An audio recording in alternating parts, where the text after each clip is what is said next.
días.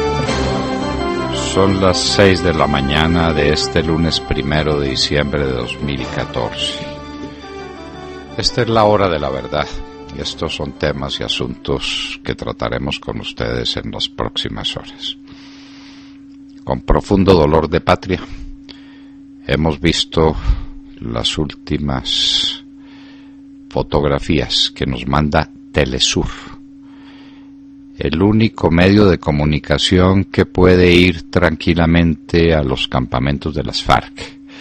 Lo que no se le permite a los medios colombianos, se le permite a Telesur, porque es el medio del nuevo mejor amigo, de la persona con quien estamos consolidados espiritualmente. El hombre de Maduro, o el medio de Maduro, es Telesur. Pues bien, en esas fotos vemos a nuestro general Alzate abrazado a uno de los peores asesinos de la humanidad, a Pastor Alape, quien estaba en Colombia ilegalmente, porque él tiene una especie de pasaporte que le ofrece el gobierno colombiano para que se reúna ya con Humberto de la Calle y con Fran Per y con Sergio Jaramillo, pero no se le había levantado la orden de captura para que pudiera venir a Colombia. Pues ahí están abrazados, un general del ejército de Colombia, en momentos en que las FARC asesinan con los colombianos, ponen bombas en Insá, vuelan los oleoductos, asesinan soldados, extorsionan medio país, reclutan niños en el departamento del Cauca, en el departamento del Putumayo y en todas partes.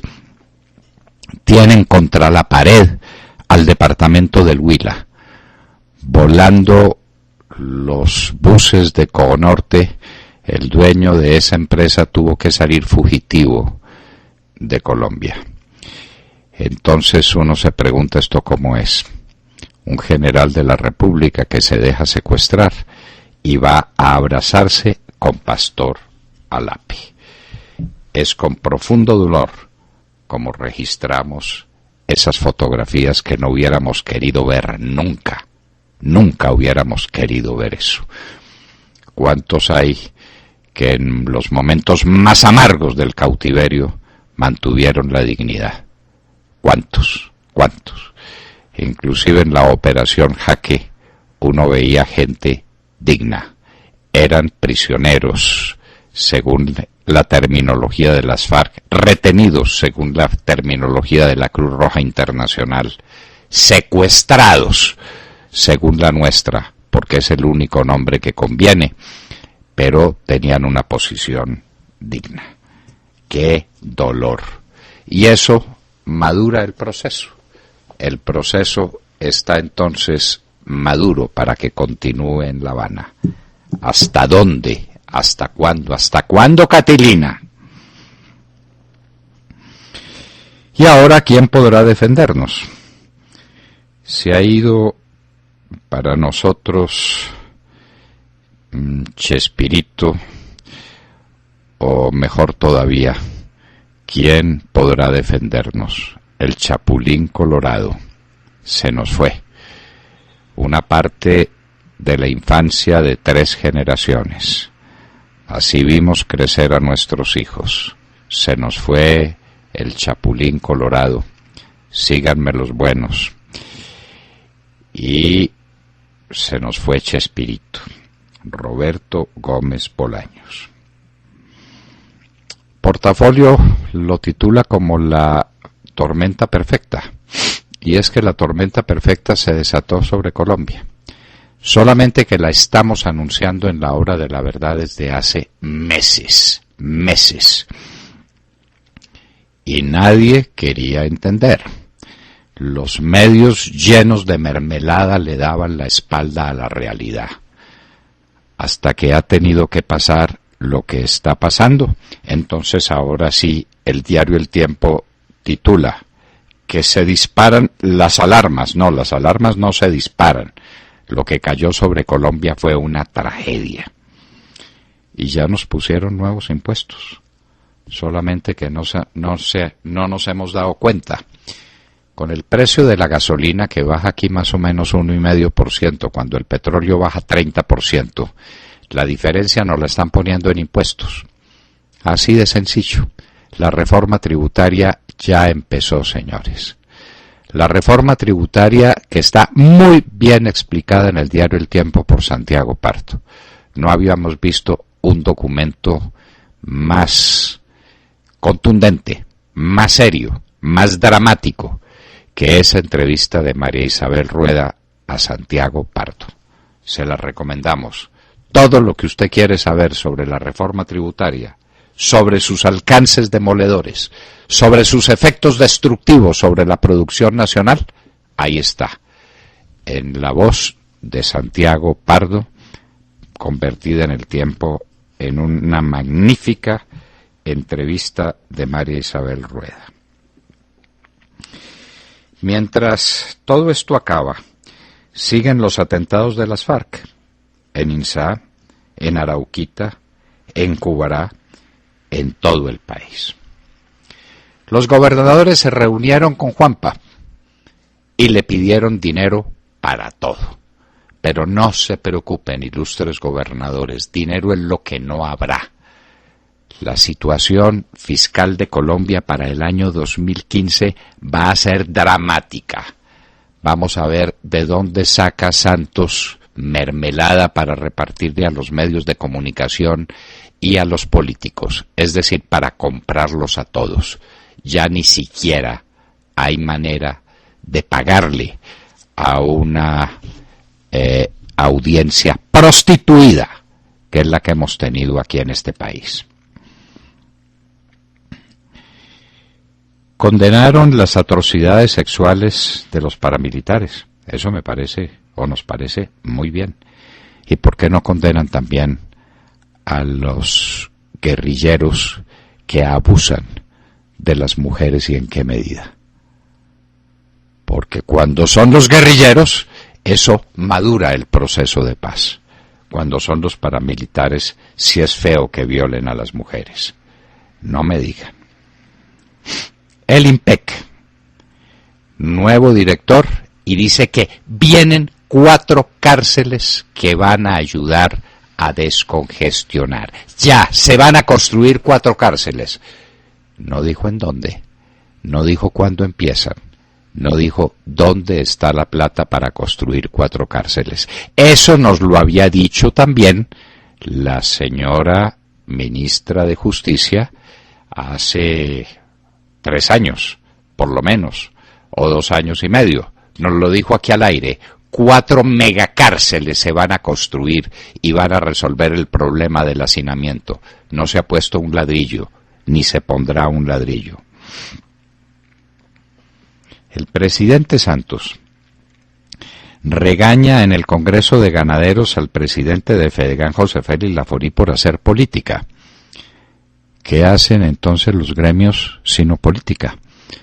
El gremio es una organización que se constituye por definición en lo que llaman los politólogos una fuerza de presión. ¿Y para qué es? Para defender los derechos de los agremiados ante el público, ante el gobierno, es decir, para hacer política. La esencia de un medio de comunicación es la esencia de un gremio es convertirse en un grupo de presión, es decir, en un factor de la política. Señor Santos, parece que a usted no le enseñaron los elementos básicos de la política. O la política sí le gustan los gremios, pero cuando es para aplaudirlo a usted, cuando es para decirle que todo está bien, cuando es para cerrar con una ovación todas las atrocidades que usted comete contra la economía colombiana, entonces ahí sí las cosas son de maravilla. Se puede hacer política. Cuando es para criticarlo, eso es terrible, porque eso cierra las puertas de comunicación con el gobierno. Usted amenaza a los gremios cuando los gremios, en desarrollo legítimo de su misión, le hacen críticas a sus decisiones. como se las ha hecho Fenalco, a través del doctor Guillermo Botero, sobre una reforma tributaria que detesta todo el país. Hoy hablaremos precisamente con Guillermo Botero, director de Fenalco, a quien usted echó de la Junta Directiva de la Cámara de Comercio de Bogotá por estar diciendo la verdad. Lea el diario El Tiempo, lea el diario suyo, el periódico suyo, el periódico que dirige su cuñado, y verá y tendrá que admitir que es que el país entero está contra la reforma y que están haciendo política, porque esa es la esencia de la organización gremial, hacer política. La ONU denuncia detenciones, torturas, asesinatos, desapariciones en Venezuela. Mañana se cumplirá probablemente el acto más vil y más cobarde del régimen de Maduro, la detención de María Corina Machado.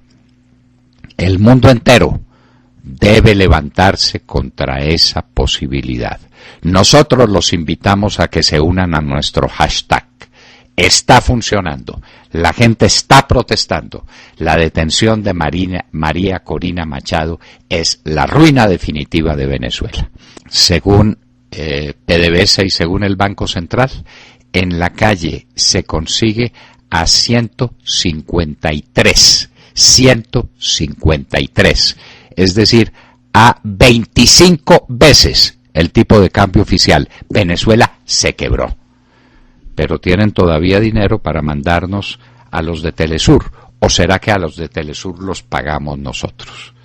Ay, si supiéramos quién pagó a esos sinvergüenzas de Telesur que vinieron a mandarnos esas imágenes de Pastor Alape y del general Alzate abrazados en la selva.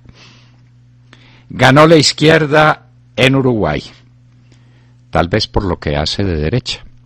Quién lo creyera, pero el señor Mujica ha tenido una campaña económica bastante menos izquierdista que la de Juan Paquí. Ha promovido la producción nacional, la ha defendido, ha hecho cosas que se reputan ser de derecha. Pero en todo caso, ganó la izquierda, esa es la verdad.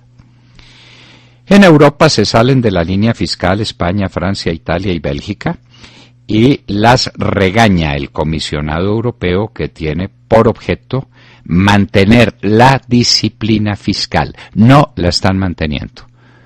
Los déficits de esos países siguen siendo inaceptables para la Unión Europea. Brasil, bravo, bravo, hurra Dilma. En el tercer trimestre salió de la recesión porque creció 0.1%. Les repito, 0.1% después de 2 trimestres consecutivos de caída. 2 soldados asesinados en las calles de Corinto, Cauca. Sí, mientras el general Alzate se abrazaba con Pastor Alape en un lugar de la selva chocuana, nos asesinaban 2 soldados que sí estaban cumpliendo con su deber en Corinto, Cauca. El policía de Missouri que mató a un joven negro renunció. Siguen las protestas de tipo racial en los Estados Unidos. Mubarak, el ex hombre fuerte de Egipto, fue absuelto por las muertes que se produjeron en la primavera árabe, en las protestas. Hay protestas por la absolución de Mubarak. Siguen los enfrentamientos con la policía de los jóvenes estudiantes que claman por la democracia en Hong Kong. La remoción de las barricadas que estaban utilizando por parte de la policía ha desatado esta nueva ola de disturbios y de violencia. El Papa Francisco en Turquía, emocionante, manifestándose contra el terror como fórmula del Islam y diciendo el Islam no puede ser confundido con una religión del terror. Esos son unos islamistas recalcitrantes, radicales, que llaman ortodoxos, que no pueden confundir al mundo. El Islam es una religión respetable. Y le pide al pontífice de la Iglesia otomana que lo bendiga a él y a la Iglesia católica. el Papa Francisco, un hombre excepcional. 400 muertos en Libia el fin de semana. 100 muertos, 135 heridos en una mezquita en Nigeria. Los cancilleres árabes proponen un Estado palestino y 3 toneladas de cocaína caen en Rotterdam provenientes de Costa Rica. Y en Hoy en la Historia recordaremos un personaje clave en la dolorosa historia de Rusia, cuando los grandes jefes políticos que dominan el mundo mandan matar a quienes les puedan hacer sombra. Un día como hoy, en el año de 1934, Stalin mandó matar a Kirov. Dicen que quien mató a Kirov fue un marido celoso, pero todo apunta a que Stalin se aprovechó de la ocasión e hizo desaparecer a Kirov. De todo esto y de mucho más hablaremos con ustedes en las próximas horas en La Hora de la Verdad. Muy buenos días a todos. Bueno, se acabó el show de la liberación del general Alzate. El general, la abogada Gloria Urrego y el cabo primero Jorge Rodríguez, secuestrados por la guerrilla de las FARC, fueron devueltos este domingo sin la discreción y la rapidez con la que lo secuestraron, ¿recuerdan? Al contrario, su liberación se dilató bastante tiempo, estuvo llena de publicidad, tuvo el despliegue de medios que las FARC siempre habían soñado. Pero lo más increíble es el análisis parcializado que muchos medios de comunicación hicieron de esta liberación. Dijeron, como había asegurado el propio presidente Juan Manuel Santos, que esta liberación es una demostración de la madurez de las FARC, que la paz está más cerca que nunca, olvidando que, eso sí, que los niveles de inseguridad se han disparado en el país y que con esta liberación las FARC muestran sus buenas intenciones y el proceso no solo no se ha debilitado, sino que se ha fortalecido. Parece un chiste, ¿no? Pero realmente lo dicen en serio y creen que van a convencer a una población que a través de las diferentes encuestas de opinión pues ha expresado de muchas formas su malestar y desconfianza en este proceso. Estoy totalmente de acuerdo con usted, doctor Londoño, con el análisis que usted hace en su columna titulada Madura el proceso. Así se titula, es una columna que ya está en nuestra página y que les voy a pedir, queridos oyentes, que la lean, los que todavía no la han leído, porque me parece que a través de esta columna usted lo dice claro y sin rodeos. Un proceso que maduran a punta de secuestros, a punta de ataques a la infraestructura colombiana, a punta de reclutamiento forzado de menores, diría yo también. En definitiva, una madurez, yo creo que al mejor estilo del tan cuestionado presidente venezolano Nicolás Maduro, ¿no? Tan amigo de las FARC. Pregunto, ¿qué pasará ahora que se acabó el show de la liberación? ¿Pasarán la cuenta de cobro las FARC intentando el tan ansiado cese bilateral? O, como dicen algunos, se rediseñarán las reglas del juego. ¿Contará el general Alzate por qué estaba vestido de civil y las circunstancias en las que tuvo lugar su secuestro? ¿Explicará también esa fotografía tan desagradable que circula por las redes, en donde sale sonriente abrazado del narcoguerrillero Pastor Álape y que UNASUR tituló Comandante Pastor Álape y General Alzate? ¿Contará de qué se trataba? ¿Qué pasará? Sí, Montserrat, Néstor Lasso, quien es el delegado del Centro Democrático en España, captó y lanzó a los cuatro vientos una entrevista del bandido de Márquez a los medios españoles, donde dice clarísimamente que lo que sigue ahora en La Habana es la discusión del cese bilateral al fuego, que es, como lo hemos dicho tantas veces, la entrega definitiva de Colombia a las FARC. Es encerrar al gobierno a los cuarteles y dejar a las FARC libres en los campos colombianos. Es entregarle definitivamente el país a las FARC. Márquez lo ha dicho. Es el siguiente paso. Vamos a ver qué dice Juanpa, para quien el proceso maduró, dándole a las FARC este fortalecimiento inaudito.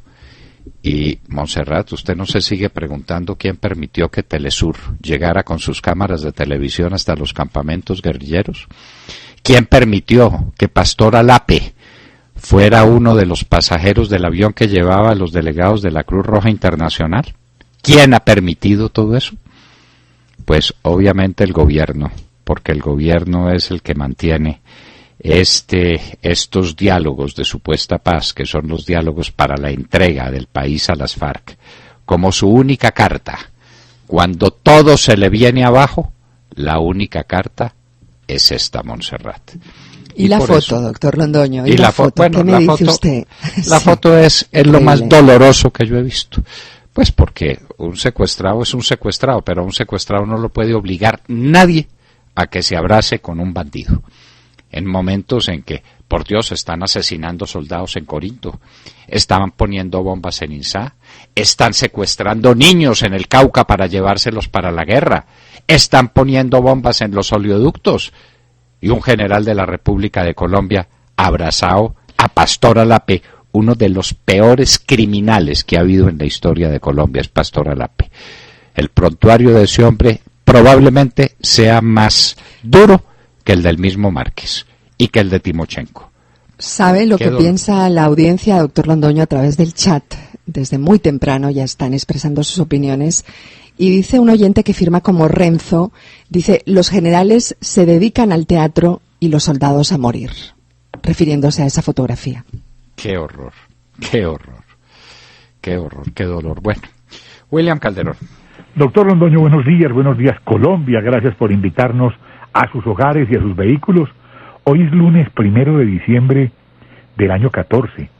Son las 6:27 de la mañana.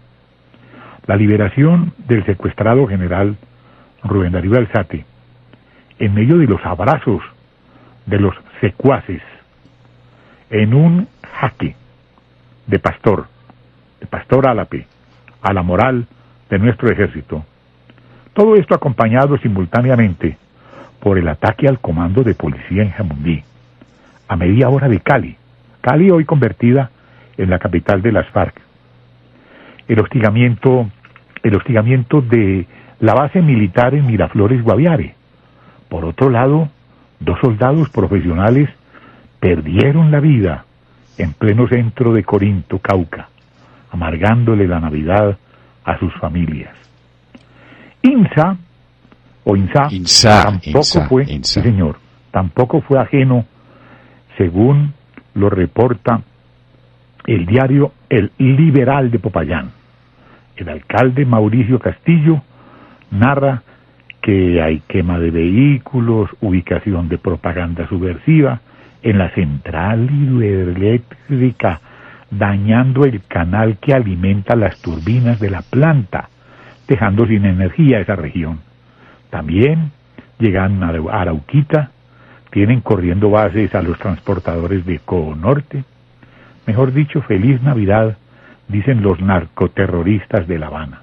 Y ahora, ¿quién podrá defendernos mientras secuestran niños? Iván Márquez le saca el cuerpo al periodista Indalecio Castellanos cuando le pregunta por el regreso del niño de los 14 años, a quien esperábamos ayer en un helicóptero también. Y el Código Penal, ¿qué dice del traslado de delincuentes a Colombia en misión de paz? ¿Quién podrá defendernos, doctor Londoño? Ya ni el Chapulín. Ni el Chapulín Colorado, desgraciadamente se nos fue el Chapulín, y entonces ¿quién podrá defendernos? En fin, por ahí dicen que a Teodora la mandaron a acompañar a la esposa del señor general Alzate. Sería porque estaban anticipando esta tragedia que tenemos ante nuestros ojos. Y William, ¿usted vio la cara con que el general Asprilla miraba al general Alzate? Sí. Si las miradas mataran, sí. Alzate había quedado acribillado. El disgusto de Asprilla no tenía límites. Rodríguez, como siempre, impávido. Eso, ahí. La cosa no es con él. Asprilla estaba absolutamente indignado con el general Alzate. Pero bueno, Ya veremos esto cómo se desarrolla, para verdad es el tiempo. Jessica López. Hola, muy buenos días, un feliz comienzo de semana para todos. Iniciamos esta semana laboral contándole a nuestros oyentes que ayer domingo, en medio de intensas lluvias, los uruguayos salieron a las urnas y eligieron a su nuevo presidente. Hablamos del señor Tabaré Vázquez, un hombre de 74 años de corte izquierdista y oncólogo de profesión, quien ayer en la segunda vuelta electoral que tuvo lugar en ese país logró el 53,6% de los votos frente al candidato de derecha Luis Lacalle, quien obtuvo el 41% de los sufragios, y ya telefoneó, como dicen en ese país, a Vázquez para reconocer su victoria y desearle prosperidad en esta nueva etapa. Es importante señalar en este punto de la noticia que no es la primera vez que el señor Tabaré Vázquez ocupa la presidencia de Uruguay. Ya lo hizo entre el 2005 y el 2010, año en el que terminó su mandato con una popularidad cercana al 80%. También es fundamental contarle a nuestros oyentes que hoy los analistas de Uruguay en varios periódicos de esa nación indican que el triunfo de Tabaré Vázquez es un reconocimiento directo para el actual presidente José Mujica, más conocido como Pepe Mujica y conocido en la prensa del mundo como el presidente más pobre del mundo, quien no podía optar por la reelección por orden constitucional. El señor Tabaré Vázquez, quien era sin duda el favorito en todas las encuestas que se venían realizando en ese país, iniciará su mandato el 1 de marzo del año 2015, prometiendo que dedicará especial atención a temas como la seguridad, la infraestructura y aún desarrollo productivo e industrial que parta del acceso a energías más limpias. También prometió anoche en el discurso que pronunció luego de conocerse los resultados que va a llegar a acuerdos con todos los partidos de oposición sobre temas relacionados con la seguridad pública, la convivencia ciudadana, la educación y la salud en una mesa de diálogo que deberá ser sin prejuicios pero con lealtad. Amanecemos con nuevo presidente de izquierda y esta vez ocurre en Uruguay, como lo relatamos en esta noticia. Un presidente de izquierda que no es tan de izquierda ahora, porque ¿quién lo creyera?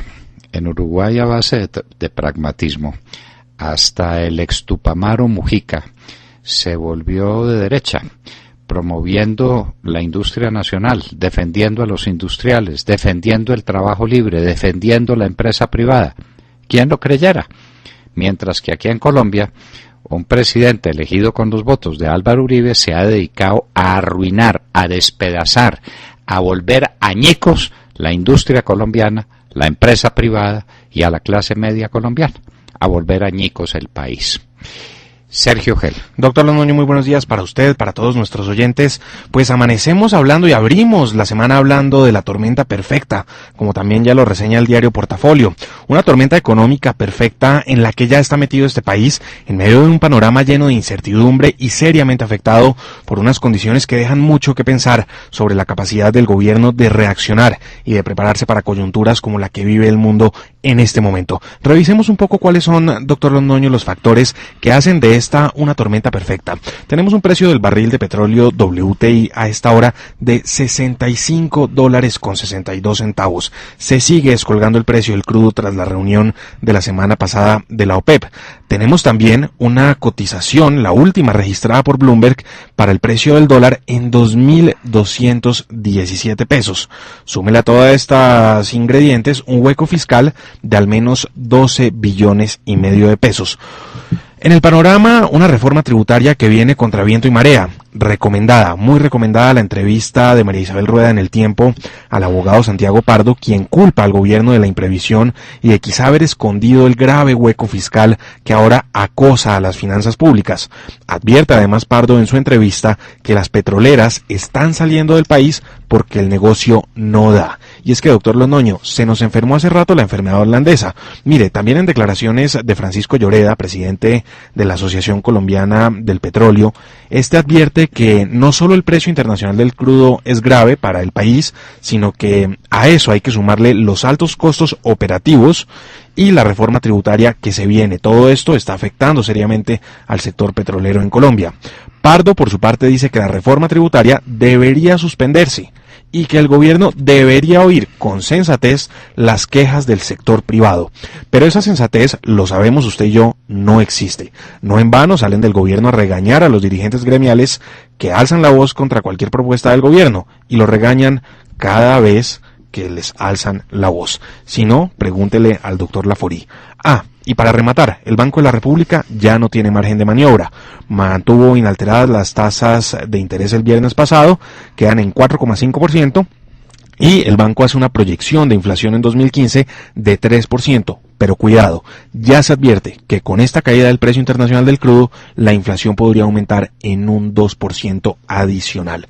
Doctor Londoño, estamos sin lugar a dudas en la tormenta perfecta y lo grave, no se ve ni un claro de luz en el horizonte. ¿Hace cuánto tiempo venimos hablando de la enfermedad holandesa? Todos los meses que usted quiera, doctor Londoño. ¿Hace cuánto tiempo? Y estábamos hablando con Carlos Gustavo Cano, director del Banco de la República, que le ha dicho la verdad al país, se la ha dicho de frente. Tenemos enfermedad holandesa desde hace ¿cuánto tiempo? Vivimos del petróleo, dependemos del petróleo, matamos nuestra industria, matamos a los exportadores, matamos el trabajo positivo de los colombianos con la insensata revaluación del peso, que era el instrumento que tenía el Banco de la República para mantener la inflación quieta. Esa es la verdad. El Banco de la República, detrás de lucirse con las tasas de inflación, sacrificó el país. ¿Y ahora quién podrá defendernos? ¿Quién podrá defendernos con estas circunstancias? La tormenta perfecta, dólar a 2.217 pesos. ¿Cuántos colombianos están sacando sus capitales al exterior? ¿Cuántos? ¿Cómo es esa cuenta, Sergio, que nadie conoce? Los mismos que vinieron con el presidente Uribe, porque en este país había perspectivas de crecimiento, porque había garantías, porque había reglas claras de juego. Con esta reforma tributaria, más las FARC dueñas del gobierno, más el desgobierno total que hay en todos los órdenes, más la corrupción que está destrozando el país, usted tiene el cuadro final, un cuadro de amarguras y desastres. La tormenta perfecta la llama Portafolio. Alejandro Ramírez. Buenos días a los oyentes de la Hora de la Verdad. En Colombia, la caída abrupta en los precios del petróleo no se refleja en la baja del precio del combustible.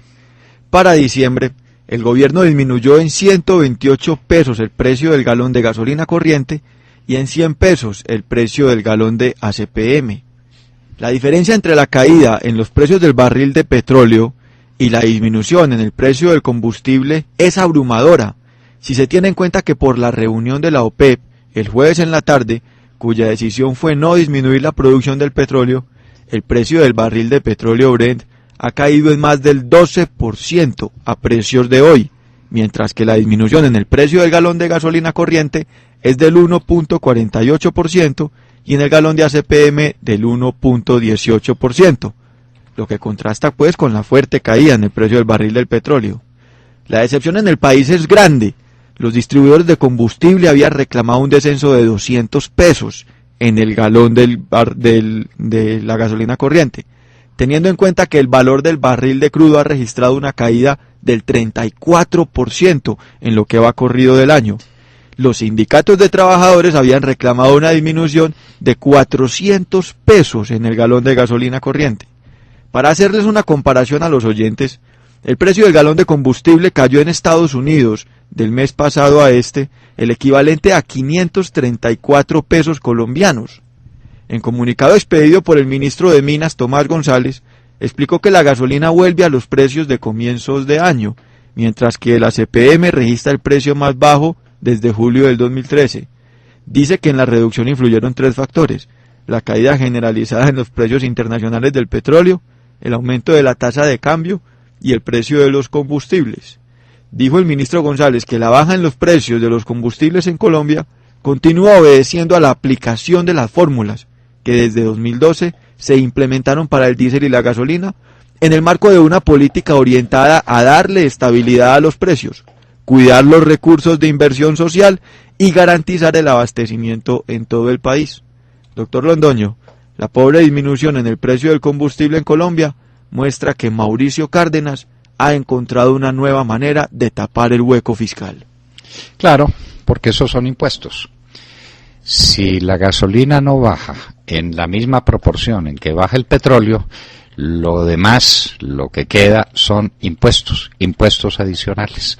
Aumentan los impuestos a la gasolina, de manera que salud, ciudadano, cuando usted vaya a llenar su carro de combustible, sepa que en lugar de 8.000 pesos, debiera estar valiendo 6.500 pesos el galón de gasolina. Lo demás son impuestos, de manera que bendiga al doctor Cárdenas y a la mermelada, que con ella se compra la conciencia de los políticos y la libertad de los medios de comunicación. Hay que tener plata para la mermelada. La gasolina no baja ni remotamente lo que debiera bajar. Un 1%. Y lo dijo el ministro de Minas. Volvimos a los precios de comienzos del año.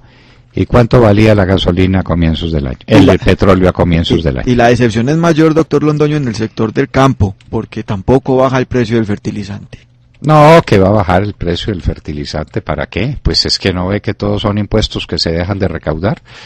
Donde usted baje los precios de los fertilizantes, está dejando de recibir impuesto de nacionalización, el impuesto a las importaciones, porque claro, baja la suma gravable, bajan los impuestos. Hay que tener altos los fertilizantes, hay que tener alta la gasolina, que el pueblo colombiano pague el valor de la mermelada que Santos se reparte con los políticos corruptos y con los medios de comunicación. Esa es la dolorosa verdad. Y estas, las noticias con las que abríamos la mañana de hoy. En un minuto estará con nosotros el señor general Harold Bedoya Pizarro.